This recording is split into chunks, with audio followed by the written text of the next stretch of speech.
ಸನ್ಮಾನ್ಯ ಶ್ರೀ ಎಸ್.ಎಂ. ಕೃಷ್ಣರವರು ಕರ್ನಾಟಕ ಕಂಡ ಅಪರೂಪದ ರಾಜಕಾರಣಿ.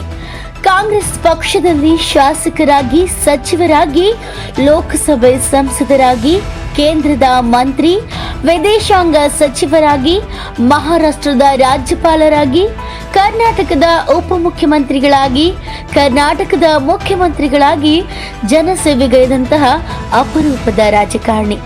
ಭಾರತ ದೇಶದಲ್ಲಿ ಅಪರೂಪದ ಬಡ ಜನರಿಗೆ ಅನೇಕ ಯೋಜನೆಗಳನ್ನು ತಂದುಕೊಟ್ಟಂತಹ ರಾಜಕಾರಣಿ. ಬೆಂಗಳೂರನ್ನು ಸಿಂಗಾಪುರ ಮಾದರಿಯಲ್ಲಿ ಅಭಿವೃದ್ಧಿಪಡಿಸುವ ಐಟಿ-ಬಿಟಿ ಕ್ಷೇತ್ರದಲ್ಲಿ ಹೊಸ ಸ್ವರೂಪವನ್ನು ಕೊಟ್ಟು ಬೆಂಗಳೂರನ್ನು ಐಟಿ-ಬಿಟಿ ಕೇಂದ್ರವನ್ನಾಗಿ ಪರಿವರ್ತಿಸಿದ ಧೀಮಂತ ನಾಯಕರು. ಅವರು ಕೆಪಿಸಿಸಿ ಅಧ್ಯಕ್ಷರಾಗಿದ್ದಾಗ ನನಗೆ ಕೆಪಿಸಿಸಿ ಪ್ರಧಾನ ಕಾರ್ಯದರ್ಶಿಯಾಗಿ ಸೇವೆ ಸಲ್ಲಿಸುವ ಅವಕಾಶವನ್ನು ನೀಡಿದರು. ನಮ್ಮ ಹಿರಿಯ ಸಹೋದರ BS ಪಾಟೀಲ್ ರವರಿಗೆ ಮುಖ್ಯಮಂತ್ರಿಗಳ ಪ್ರಧಾನ ಕಾರ್ಯದರ್ಶಿ ಹುದ್ದೆಯಲ್ಲಿ ಸೇವೆ ಸಲ್ಲಿಸಲು ಅವಕಾಶ ನೀಡಿ ಅವರ ಕಾರ್ಯದಕ್ಷತೆ ಮೆಚ್ಚಿ ಕರ್ನಾಟಕದ ರಾಜ್ಯದ ಮುಖ್ಯ ಕಾರ್ಯದರ್ಶಿಯಾಗಿ ನೇಮಕ ಮಾಡುವುದನ್ನು ನಮ್ಮ ಕುಟುಂಬ ಎಂದೆಂದಿಗೂ ಮರೆಯಲಿಕ್ಕೆ ಸಾಧ್ಯವಿಲ್ಲ. ಮತ್ತು 2004ರಲ್ಲಿ ಧಾರವಾಡ ಲೋಕಸಭಾ ಕ್ಷೇತ್ರದ ಟಿಕೆಟ್ ಅನ್ನು BS ಪಾಟೀಲ್ ರವರಿಗೆ ಮತ್ತು ಬಾಗಲಕೋಟ ಲೋಕಸಭಾ ಕ್ಷೇತ್ರದ ಟಿಕೆಟ್ ಅನ್ನು RS ಪಾಟೀಲ್ ರವರಿಗೆ ಒಂದೇ ಬಾರಿಗೆ ನಮ್ಮ ಇಬ್ಬರು ಸಹೋದರರಿಗೆ ಟಿಕೆಟ್ ನೀಡಿ ಸ್ಪರ್ಧಿಸಲು ಅವಕಾಶ ನೀಡಿದ್ರು.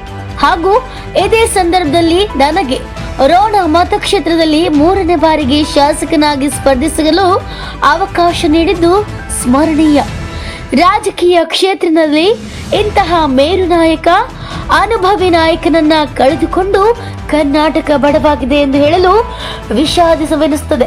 ಇವರ ಆತ್ಮಕ್ಕೆ ಶಿರಶಾಂತಿ ಸಿಗಲಿ ಹಾಗೂ ಕುಟುಂಬಕ್ಕೆ ದುಃಖವನ್ನ ಭರಿಸುವ ಶಕ್ತಿಯನ್ನ ನೀಡಲಿ ಎಂದು ಶಾಸಕರು, ರೋಣ ಮತಕ್ಷೇತ್ರ ಮತ್ತು ಕರ್ನಾಟಕ ರಾಜ್ಯ ಖನಿಜ ಅಭಿವೃದ್ಧಿಯ ನಿಗಮದ ಅಧ್ಯಕ್ಷರಾಗಿರುವ GS ಪಾಟೀಲ್ ರವರು ತಮ್ಮ ಸಂತಾಪವನ್ನು ಸೂಚಿಸಿದ್ದಾರೆ. ಇವತ್ತು ನಮ್ಮ ರಾಜ್ಯ ಒಬ್ಬ ಮೇರು ವ್ಯಕ್ತಿತ್ವ ಇರತಕ್ಕಂಥ ಹಿರಿಯ ರಾಜಕಾರಣಿ ಶ್ರೀ ಎಸ್.ಎಂ. ಕೃಷ್ಣ ಅವರನ್ನು ಇವತ್ತು ನಮ್ಮನ್ನು ಅಗಲಿದ್ದಾರೆ. ಅವರು ಈ ರಾಜ್ಯದ ಮುಖ್ಯಮಂತ್ರಿಯಾಗಿ, ಉಪಮುಖ್ಯಮಂತ್ರಿಗಳಾಗಿ, ವಿವಿಧ ಮಂತ್ರಿಮಂಡಲದಲ್ಲಿ ಸೇವೆ ಸಲ್ಲಿಸಿ ಮತ್ತು ಕೇಂದ್ರದ ಮಂತ್ರಿಗಳಾಗಿ, ಮಹಾರಾಷ್ಟ್ರದ ರಾಜ್ಯಪಾಲರಾಗಿ ಈ ರೀತಿ ಈ ದೇಶಕ್ಕೆ, ಈ ನಾಡಿಗೆ ಸೇವೆ ಸಲ್ಲಿಸಿದಂಥವರು. ಅವರ ಕಾಲಾವಧಿಯಲ್ಲಿ ಇವತ್ತು ಈ ಬೆಂಗಳೂರನ್ನು ಒಂದು ಸಿಂಗಾಪುರ್ ಮಾದರಿಯಲ್ಲಿ ಬೆಳೆಸಬೇಕಂತ ಒಂದು ಹಂಬಲವನ್ನು ಕೂಡ ಸನ್ಮಾನ್ಯರು ಇಟ್ಟುಕೊಂಡಿದ್ದರು. ಅಂಥ ಒಂದು ವ್ಯವಸ್ಥೆಯಲ್ಲಿ ಇವತ್ತು ಬೆಂಗಳೂರನ್ನು ಇವತ್ತು ಐಟಿ-ಬಿಟಿ ಹಬ್ ಆಗಿ ಇವತ್ತು ಪರಿವರ್ತನೆ ಮಾಡುವಲ್ಲಿ ಇವತ್ತು ಯಶಸ್ವಿಯಾಗಿದ್ದಾರೆ. ಇವತ್ತು ಸನ್ಮಾನ್ಯ ಎಸ್.ಎಂ. ಕೃಷ್ಣ ಅವರು ಇವತ್ತು ನಮ್ಮ ಮಂತ್ರಿನ ಮೇಲೆ ಕೂಡ ಅಷ್ಟೇ ಪ್ರೀತಿ ವಿಶ್ವಾಸವನ್ನು ಇಟ್ಟುಕೊಂಡಂಥವರು. ಅವರು ಅಧಿಕಾರಾವಧಿಯಲ್ಲಿ ಇವತ್ತು ಸನ್ಮಾನ್ಯ VS ಪಾಟೀಲರನ್ನ ಅವರ ಪ್ರಧಾನ ಕಾರ್ಯದರ್ಶಿಗೆ ನೇಮಿಸಿ ಅವರ ದಕ್ಷ ಆಡಳಿತವನ್ನು ಕಂಡು ಮತ್ತೆ ರಾಜ್ಯದ ಮುಖ್ಯ ಕಾರ್ಯದರ್ಶಿಯಾಗಿ ನೇಮಕ ಮಾಡಿದಂಥ ಸನ್ಮಾನ್ಯರು.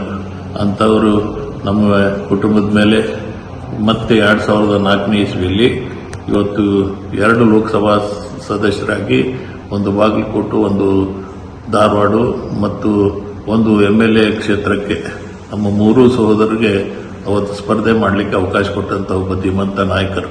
ಅಂಥ ನಾಯಕರು ಇವತ್ತು ಅನೇಕ ಅಭಿವೃದ್ಧಿ ಕಾರ್ಯಗಳನ್ನು, ವಿಶೇಷವಾಗಿ ಬಿಸಿ ಊಟ, ಸ್ತ್ರೀ ಶಕ್ತಿ ಇಂಥ ಯೋಜನೆಗಳನ್ನು ಕೂಡ ತಂದಂಥವ್ರು.